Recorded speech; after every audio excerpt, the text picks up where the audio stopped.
আমি প্রচুর কাঁদতাম কারণ আমি খুব ভয় পেতাম। আমাদের বাসায় একটা ভাড়াটায় আসছে, মাকে রুম ভাড়া দিছে আর কি, আমার ওই আম্মু রুম ভাড়া। তারপর তার তার হাজব্যান্ড ওয়াইফ ছিল, তো তার দেবর মাঝে মধ্যে তাদের বাসায় আসতো। আমি এক রুমে বসে বসে নড়ি ভরতাম। তো তার দেবর আমাকে দেখছে, দেখার পর বলছে যে মেয়েকে বিয়ে টিয়ে দেওয়া যাবে কিনা। আসসালামু আলাইকুম প্রিয় শ্রোতা, শুভ সন্ধ্যা ও শুভকামনা জানিয়ে শুরু করছি জীবন গল্প নিবেদিত অনুষ্ঠান আমার গল্প। সঙ্গে আছি আমি নাইম। আপনারা দেখছেন নিঝুম ক্রিয়েটিভ আর্টস স্টুডিও লিমিটেডের সামাজিক যোগাযোগ মাধ্যমের ইউটিউব ও ফেসবুকে। প্রিয় শ্রোতা, আপনি আপনার গল্প বলতে পারেন আমাদের অনুষ্ঠানে। আপনি আপনার গল্প বলতে আমাদের কল করুন স্ক্রিনে থাকা নম্বরে, অথবা মেইল করুন আমাদের ঠিকানায়। প্রিয় শ্রোতা, কথা বাড়াবো না, ফিরে যাচ্ছে আমার গল্পে। পরিচয় হব উত্তরিক্তির সাথে। আপনার নাম? জি, আমার নাম তিশা। তিশা বয়স কত এখন? ৩৫-৩৪ এরকম। ৩৪ বা ৩৫ বছর বয়স। জন্ম জেলা? আমাদের জন্ম ঢাকাতে। ঢাকাতে আপনার? জি। তো আপনি শুরু করুন ছোটবেলা থেকে, যেখান থেকে মনে আছে আপনি বলার জন্য আজকে এখানে এসছেন এবং সারা দেশের মানুষ আপনাকে দেখছে এই মুহূর্তে। জি, আমার যখন ৭ বছর বয়স আমার আম্মা মারা যায়। আমার আম্মার যক্ষা হয়েছিল, মারা যান। দেন আমার বাবা বিয়ে করে একটা, হ্যাঁ ওই ঘরে ছেলে হয়। আচ্ছা, বাবা কি করতেন? আমার বাবা আর্মিতে জব করতেন। আর্মিতে জব করতেন? জি। আপনি কি আপনার মায়ের একমাত্র সন্তান? জি। ওকে, মানে সে অর্থে আপনার বাবারও প্রথম সন্তান। হ্যাঁ। আচ্ছা, তারপরে আপনার মা মারা যাওয়ার পরে আপনার বাবা একটা বিয়ে করেন, তখন আপনার বয়স কত? হ্যাঁ, আমার আম্মু থাকাকালীনই সে বিয়ে করে, কিন্তু আমার আম্মু জানতে পারেনি যে বিয়ে করেছে। ও ওকে ওকে। তখন আপনার বয়স কত যখন আপনি সৎমার কথা জানলেন বা সৎমা আসলো ঘরে? বা আপনার আপনার মা মারা যায় কত বছর বয়সে আপনার? আমার যখন ৭ বছর তখন আমার মা মারা যায়। আচ্ছা, যে তারপর? তো আমার মা মারা যায়, তারপরে আর কি একটা সন্তানের যখন আর কি মা থাকে না, তখন সে তার মতো একাকী আর কেউ ছিল না। তখন আমি পুরোপুরি একা হয়ে গিয়েছিলাম। তো সৎমার যেদিন বিয়ে হবে তার ৩ দিন আগে আমি ৩ দিন আগে? হ্যাঁ, ৩ দিন আগে আমি পাশের বাসায় একটা ভাইটা, তাদের ঘরে গিয়ে পালিয়েছিলাম। বাসায় এসে আমাকে খোঁজাখুঁজি করতেছে, কেন ছেলের ফ্যামিলি আসছে আমাকে দেখবে, দেখার জন্য। আমার ওই ভাইটা আমাকে বলতেছে কি, সে তো বুঝতে পারেনি যে আমার বিয়ের পর আমার লাইফটা কি হবে, বা যে ছেলে আমাকে বিয়ে করতে আসছে সে তো আমাকে বিয়ে করার জন্য আসে নাই। সে আসছে, দেখছে যে ঢাকায় বাড়ি আছে, স্থানীয়, বিয়ে করার পর যদি আমি এখানে একটু একটা থাকার জায়গা পাই, বসে বসে খেতে পারি, সেই লোভেই কিন্তু আমাকে বিয়ে করছে। তুমি এখানে থেকে যে কষ্ট করতেছো, হ্যাঁ, এই সারাদিন বাসার কাজ করতেছো, রান্না টান্না, বাসার কাজ, কুয়া থেকে পানি তোলা, তখন আমাদের কল ছিল না। কুয়া থেকে পানি, হ্যাঁ, কুয়া ছিল আর টিপকল ছিল। টাইম মতো পানি আসতো 2 বেলা। তো আমার সেই সকাল ভোরবেলা উঠে কুয়া থেকে পানি তুলতে হইতো, তুলে কাপড় চোপড় ধুইতাম। আমার 9 মামা ছিল, 9 মামা আর আমার আম্মা একজন। তো তাদের এই কাজ সবকিছু আমার করতে হতো, কারণ তারা কেউ বিয়ে করেনি, শুধু বড় মামা বিয়ে করেছিল। আচ্ছা। তো ওই মামি আমাকে বলল, এক কাজ করো, যেহেতু বিয়ের জন্য তোকে দিতেছে, আর ছেলেও অনেক দেখলাম সুন্দর টুন্দর, গার্লস অবভাইজার, তো তুই বিয়ে করে ফেল। তা আমি বললাম যে আমি বিয়ে করব না, আমি এখন ছোট, আমি ক্লাস 8-এ পড়ি। হ্যাঁ, বিয়ে করে নিলে, বিয়ে করে আমি যাব, আমার ওখানে আমি কিভাবে থাকবো? হ্যাঁ, আমি ওখানে গিয়ে কী করবো? আমার এই বুঝ ক্ষমতা ছিল না যে ক্লাস 8-এ পড়ি, বিয়ে করব, বিয়ের পর আবার কেমনে কি হবে। তখন আমাকে মামি বুঝালো যে না, তুই করো, 1-2 বছর পড়ো, যখন তুমি পড়াবা তখন তুমি সংসার জিনিসটাকে বুঝতে পারবা। তো তারপর আমার মা আমাকে টর্চারিং করলো, বিয়ের জন্য আমাকে মারধর করলো। বিয়ে না করলে, এখন না করলে তারা কে খাওয়াইবো, কে পড়াবো, নুড়ি ভরে তারা কতদিন তারা খাওয়াই দেয়, মেশিন মাসে, এই দুনিয়ার কথা কিছু আমাকে টর্চারিং, মানসিকভাবে, শারীরিকভাবে টর্চারিং করলো। তো করার তারপর আমার যে নানু, আমার সতাম্মার, এই আগ পর্যন্ত আপনার সঙ্গে বসে এগুলো নিয়ে কেউ ডিসকাস করা, কেউ সুন্দর করে বোঝানো যে মা, সংসার জীবনটা এরকম। প্রথম কথা হচ্ছে যে ক্লাস 8-এর পুরো একটা মেয়েকে তো বিয়ে দিতেই পারে না, এটা রাষ্ট্রীয় আইন অনুযায়ীও তো নাই, এবং এটা তো আমাদের জায়গা থেকে এটা একবারই অ্যাকসেপ্টেবল না। কিন্তু অনেক সময় এই বয়সে বিয়ে হলেও আমরা শুনেছি সেই প্রাচীন সময় যে এরকম বিয়ে হলেও তো বোঝানো হয়, মানে পরিবারের কেউ না কেউ তো বোঝায় যে বিয়ে সম্পর্কটা এরকম, একটা ছেলের সাথে সম্পর্কটা এরকম। এগুলো কেউ কখনো আপনাকে বুঝিয়েছে? হ্যাঁ, আমাকে যখন প্রথম রাতের কথা যেটা বললাম, ওর পরে সে সপ্তাহে সপ্তাহে আসতো আমার হাসব্যান্ড আমাদের বাসায়। ৪ মাস আমাকে আমি এখানে ছিলাম, আমার আম্মুর এখানে ছিলাম এবং ৪ মাস এখানে আসা যাওয়া করছে। তো যখন আসতো আমাকে প্রতিটা নিয়ম মতো যখন আমাকে টর্চার-টর্চারটা করা হতো, আমি গিয়ে কি করে কান্না করতাম নানুর কাছে যে আমাকে তার কাছ থেকে আমাকে নিয়ে আসো, রেহাই দে, আমি পারতেছি না, আমার অসহ্য লাগতেছে, আমি অনেক কষ্ট পাচ্ছি। হ্যাঁ, আমি থাকবো না, আমি সত্যি পালিয়ে যাব। আমার নানুকে আমি এটা বলতাম। তখন আমার নানু নিজেই কান্না করে বলতো যে দেখো, তোমাকে অনেক কম বয়সে বিয়ে দিছি, ক্লাস 8-এ তুমি পড়ো, ছোট বুঝি, কিন্তু আমাদেরও একটা সময় অনেক ছোট গালে বিয়ে দিত। আমরা কি সংসার করছি না? আমার নানু এটা বলছে, আমরা কি সংসার করছি না? এখন দেখো আমাদের 9-9টা ছেলে। আমার নানু এটা আমাকে বলছে। এটা বলার পর আমি কান্না কান্না করে, আমি আর ওখানে বলার মতো কোনো ভাষা ছিল না। বলার কিছু থাকেনি এই কথা বলা শেষে আসলে। হ্যাঁ, কিছু থাকে না। আম্মা যাকে আমি এটা বলবো, সে তো তাকে বলার মতো কোনো আবার ওয়ে পেয়েই নাই। কি বলবো তাকে? আর সে তো নিজে আমাকে সেখানে ফেলে দিছে। তো যাই হোক, এখন আমি মেনে নিছি, ঠিক আছে, আমার এটা এখন লাইফ, কি করার। তো ৪ মাস এখানে থাকলাম। ৪ মাস পর আমাকে এখান থেকে তারা তুলে দিছে মিরপুরে একটা বাসা ভাড়া করে। ছেলেটা কি করতো? আপনার হাজবেন্ড তখন কি করতো? বিয়ের আগে সে বলছে যে গার্মেন্টসের সুপারভাইজার। সুপারভাইজার। হ্যাঁ, কিন্তু বিয়ের যখন ৪ মাস পর আমাকে তুলে দেওয়ার পর সে একটা আলাদা বাসা ভাড়া নেয়। তখন ওই সময় বাসা ভাড়ার দাম ছিল মাত্র ১২০০ টাকা, ১,০০০ টাকা। বাসা ভাড়া নেওয়ার পর বাসায় যখন ১ মাস এখানে থাকলাম, তো আচ্ছা, তখন আমি জানতে পারলাম যে সে সুপারভাইজার না, সেই শ্যামলী একটা গার্মেন্টসের প্যান্ট যে তৈরি করে, শার্ট প্যান্ট, সেই ওয়ার্কার। হ্যাঁ, ওয়ার্কার। তো তারপর এখন এটা আমার মেনে নিলাম। কারণ আমি তাকে ছেড়ে যদি আমি আমার মার কাছে চলে যাই, আমার সেই একই কষ্ট। হ্যাঁ, তো কি করা? কিছু করার ছিল না। তো তার সাথে আমি সংসার চালিয়ে গেলাম। তো এভাবে আমি এখানে প্রায় ৫ মাস আমি মিরপুরে তার সাথে ভাড়া ছিলাম। তো একটা পর্যায়ে সে আমাকে বলল যে, কিন্তু তার মা জানে তার ভাই কোথায় এবং তার ভাই ইচ্ছা করে পলাতক হয়ে রয়েছে। যেমন আমি আমার বাবা-মার কাছে যাই, গিয়ে আমি টাকা পয়সা চাই আমার জামাইকে দেওয়ার জন্য। হ্যাঁ, জামাইকে দেওয়ার জন্য সে ৪টে মেশিন কিনবে তেলের দোকান দেওয়ার জন্য। এটার জন্য তারা প্ল্যান করছে। এই প্ল্যানটা আমি শুনতে পারলাম আমার বড় ভাসুরের ওয়াইফের কাছ থেকে, যে দেখো এমন এমন তারা প্ল্যান করছে। ইচ্ছা করে পলাতক হয়ে রয়েছে, যেমন তুমি তোমার ফ্যামিলির কাছে তুমি এটা করার জন্য। তখন আমি ১ মাস হয়ে গেছে, আমি তো আমার খাওয়া দাওয়া অনেক কষ্ট হচ্ছে। আমি ওই খালামার বাসায় কাজ-টাজ করে ১ মাস পার করলাম। ১ মাস পার করার পরে আমি আমার নানুকে, মামাদেরকে ফোন দিয়ে জানালাম এই ব্যাপারে। তখন তারা বলল যে আচ্ছা ঠিক আছে, আমরা ব্যবস্থা করতেছি। তখন আমার মামারা টাকা পয়সা এবং বাসার মালপত্রগুলো নিয়ে আসছে মিল করে তাদের বাসায়। নিয়ে এসেছে।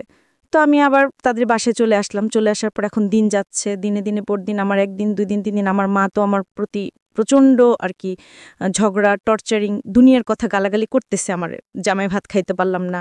হ্যাঁ, এভাবে আমাকে এসে করতেছে, জামাইরে ফালাইতে এসে দুনিয়ারই করতেছে। তার একটা কথা যে আমি খারাপ, ভালো না, আমার হাজব্যান্ড অনেক ভালো, আর সেটা বলতেছে। তাদের এই কথা শোনার পর আমার ভিতরে একটা তিক্ততার কাজ করছে, একটা কষ্ট করছে, না থাক, আমি মারপিট থেকে তার কাছে চলে যাই। হ্যাঁ, এখনও এখানে আমার মারধর খেতে হচ্ছে, এখানে তাদের কাজ করার পরও মারধর খাচ্ছি। তারা যদি একটা কাজের বন রাখতো, তাদের তো বেতন দিয়ে রাখতে হতো, তাই না? ৩ বেলা খাবার দিলে তোর বেতন দিত না। তো সেক্ষেত্রে আমি সেটাও তো করতেছি, তাহলে কেন এত তাদের কথা শোনা? তো যাই হোক, আমি আমার স্বামীর ঘরেই চলে যাই, গিয়ে তার মারধর খেয়ে অ্যাটলিস্ট আমি কোনায় পড়ে থাকি। আমি এটাকে বেটার মনে করছিলাম। তখন আমি তাকে খোঁজা শুরু করলাম। আমি গুলিস্তান আসলাম, বংশালে আসলাম, আর কি বিভিন্ন যেখানে সে কাজ করত।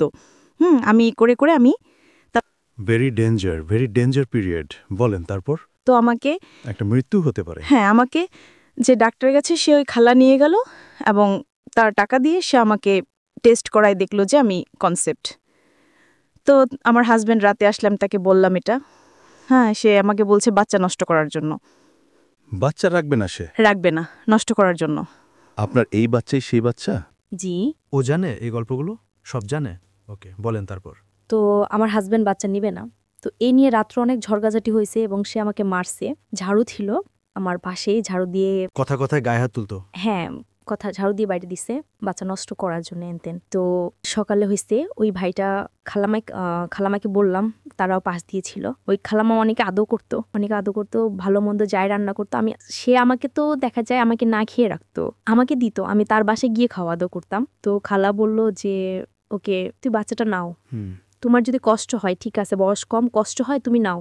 নিতে পারে যে বাচ্চাটা হওয়ার পর তোমার হাজবেন্ড ভালো হয়ে যেতে পারে। বাচ্চার মুখ দেখে তাকায়, most common thought in her society. সেটা বলল। তখন আমার বুস্ট ক্ষমতা একটুকুই ছিল যে সে যেটা বলল আমি সেটাই শুনছি। শোনার পর আমারও মনে হলো যে আসলেও তো বাচ্চাটা যদি হয়, যেহেতু তার নিজের রক্ত, নিজের সন্তান, তাই না? আমি নাহলে পরের মেয়ে, সে আমাকে টর্চাটানি করতেছে, মারতেছে, নিজে এত করতেছে। যাই হোক, আমার প্রতি হয়তো মাই নাই। যখন একটা বেবি আসবে, সে যেহেতু তার নিজের সন্তানকে তো সে ফেলে দিতে পারবে না। তখন হয়তো হতে পারে সন্তানের ভালোবাসা, মায়া সে ঠিক হয়ে যেতে পারে, একটা ভালো একটা লাইফ আমরা পার করতে পারি। এই চিন্তাটা আমিও করলাম যখন আমাকে খালামা বুঝাইলো। তখন আমি বাচ্চাটা নিয়ে নিলাম। তো বাচ্চাটা নেওয়ার পর 1 মাস 2 মাস, তো ডাক্তার আমাকে, যখন ডাক্তারের কাছে যাই, সে বলে আপনার শরীর অনেক দুর্বল, আপনার খেতে হবে ঠিক মতো, নইলে আপনার বেবি সমস্যা হবে। কিন্তু আমাকে যেই পরিমাণে আর কি টাকা দিত, সেখান থেকে সেই মতো আমি দেখা যায় 2 বেলা আমি খেতে পারতাম না ঠিক মতো। আমি ওই খালামণির বাসায়, খালার ঘরে গিয়ে খাইতাম, বাইরে হয়তো গিয়ে খাইতাম। এবং আমাদের ওই বাসার সামনেই একটা দোকান ছিল, স্টোরের দোকান। তো ওই দোকান থেকে সদকুর্তা কিনতাম, ওখান থেকে আর কি শুকনা যাচাই টিম কিনতাম।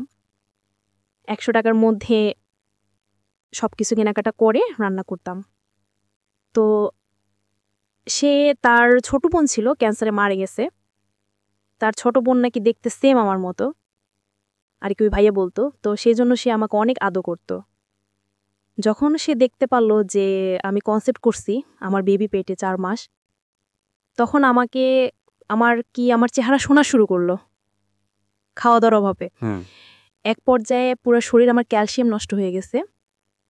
তখন সে ভাইয়া বলতো যে আমি তো তোকে বোনের মতোই ভালোবাসি, তোর যেটা খেতে মন চাবে, দুধ ডিম, আমি প্রতিদিন সন্ধ্যাবেলা তোর বাসায় পাঠায় দিব।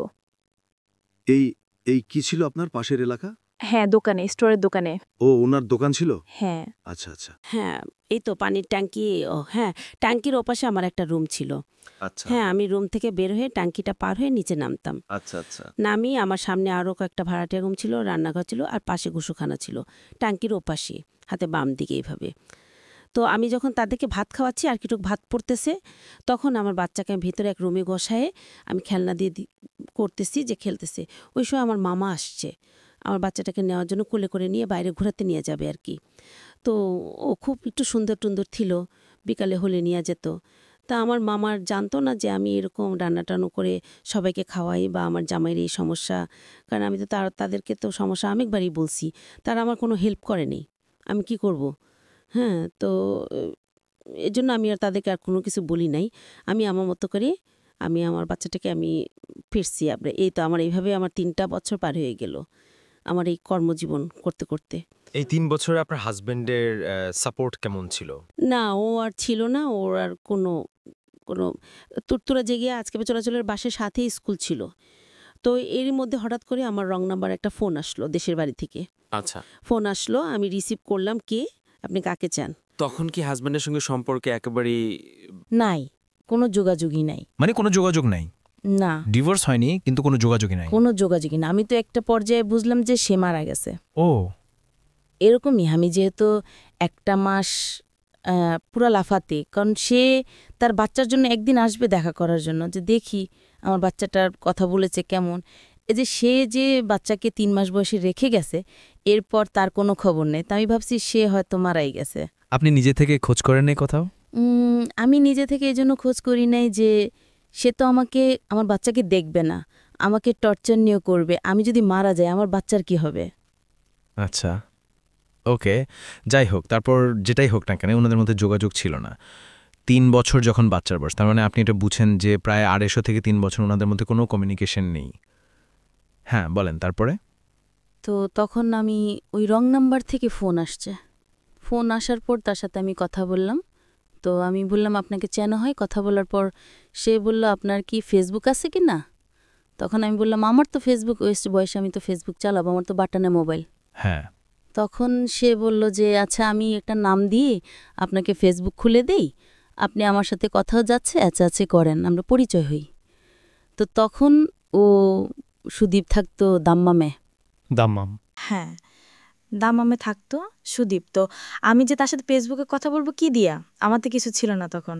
তো পাশের বাসায় যে কম্পিউটার ছিল তাদের কম্পিউটারে গিয়ে আমি ফেসবুকে তার সাথে হাই হ্যালো চ্যাটে করতে করতে প্রায় 4 মাস কথা বলতে বলতে তো একদিন সে আমাকে আর কি প্রপোজ করে রিলেশন করার জন্যে, ফ্রেন্ডশিপ থেকে রিলেশন।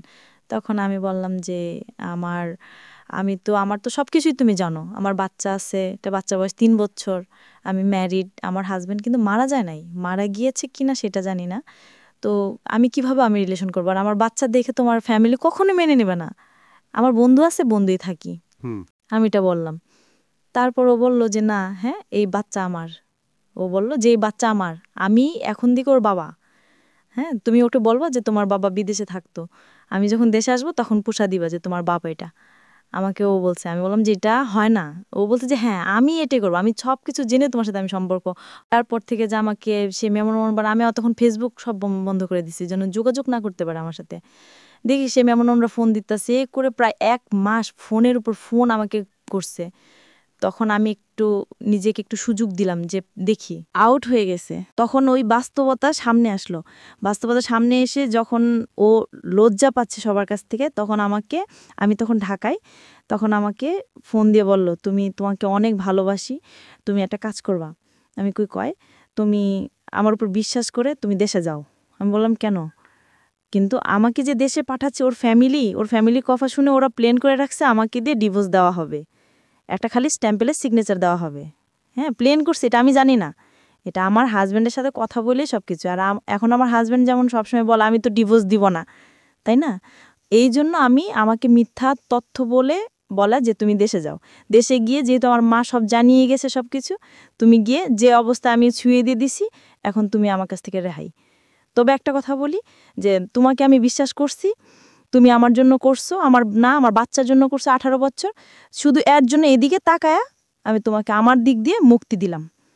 কারণ আমি চাই না তুমি আমার জন্য দুনিয়া সবার কাছে ছুটে হও, কারণ তোমার নিজের মুখের কথাই আমার লাইফ স্টোরি নাকি তোমার বাসার তোমার আত্মীয় স্বজন কুত্তা বললেন তো সবাই জেনে গেছে।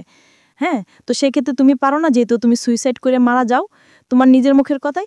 তো আমিও তো জীবিত থাকা অবস্থায় আমি এতটুকু ফুন্ডু দেয়া দেখিছে। তো আমি লঞ্চের বাইরে দিয়ে গ্রিল থাকে না যে দাঁড়ায়, ওখানে বসে থাকে, দাঁড়ায় থাকে, তো ওখানে আমি দাঁড়ায় আমি কান্না করতেছি, প্রচুর পরিমাণে কান্না করতেছি।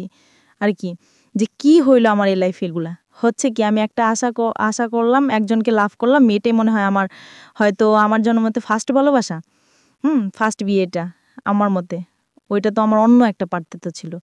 তো এই করে আমি প্রচুর পরিমাণে কান্না করলাম, কান্না করতে করতে হুট করে আমি 2টা পাউ ছুঁয়ার করে আমি উঠলাম যে আমি এখন লাভ দিয়ে মারা যাব, সুইসাইড করব।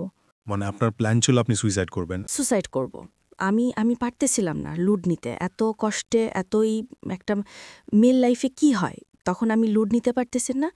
তখন আমি উঠে যে দাঁড়াইলাম লাফ দেওয়ার জন্য, হুট করে আমার চোখের সামনে আমার বাচ্চার যে ছোটোকালে যে যখন 2 বছর ছিল ওর সেই ছবিটা আমার চোখের সামনে ভেসে উঠল। ভেসে ওঠার পর আমি পাটা নিচে নামিয়ে দেওয়ার পর তখন আমি আঁকাকি সেই তখনটা দীর্ঘ আধা ঘন্টা আমি পানিতে তাকায়াছিলাম আর চোখের পানি ফেলতেছিলাম যে আমি তো একটা মা। দেখেন, ভেরি ট্র্যাজিক। মানে 13 বছর 14 বছর বয়সে মেয়েটার বিয়ে হয়ে গেল। যখন সে বিয়ে বোঝে না, সংসার বোঝে না, প্রেম বোঝে না, এগুলো করার পরে না লাইফের এই রিয়ালিটিগুলো ফেস করার ব্যাপার আসে। তো সেরকম একটা বয়সে সংসার, বাচ্চা বোঝে না, শারীরিক সম্পর্ক বোঝে না, সেই সময় বাচ্চার মা, তারপরে জীবন চলতে গিয়ে বাচ্চাটাকে লালন পালন করতে গিয়ে অবর্ণনীয় কষ্ট, এবং জীবনের ওই পর্যায়ে একটা মানুষ আসলো, তাকে সে মনের অভ্যন্তরে ভালোবেসে ফেলল, মানুষটাকে বিয়েও করল, কিন্তু আমাদের সামাজিকতা তাকে সেই জায়গাটায় এস্টাবলিশড হতে দিল না। আজকের এই গল্পটা থেকে ভয়ঙ্কর কিছু শেখার আছে। জীবন থেকে সে দায়মুক্তিও চেয়েছিল, কিন্তু সে জীবন থেকে দায়মুক্তিও নিতে পারেনি, কারণ তার সন্তান আছে।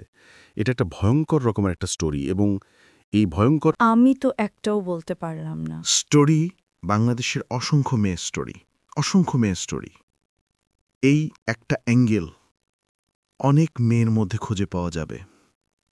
কারণ আমি আমার জীবন গল্পে এত গল্প প্রচার করেছি এই টাইপের, মানে বর্ণাতীত বলা চলে। দেখেন, একটা পুরা জীবনটা স্পয়েল হয়ে গেল না এক অর্থে। একটা মূল্যবান জীবন, নিজের কোনো স্বপ্ন নাই, নিজের কোনো সিদ্ধান্ত নাই, নিজের কোনো স্বাধীনতা নাই, নিজের পায়ে দাঁড়ানোর ক্ষমতা নাই।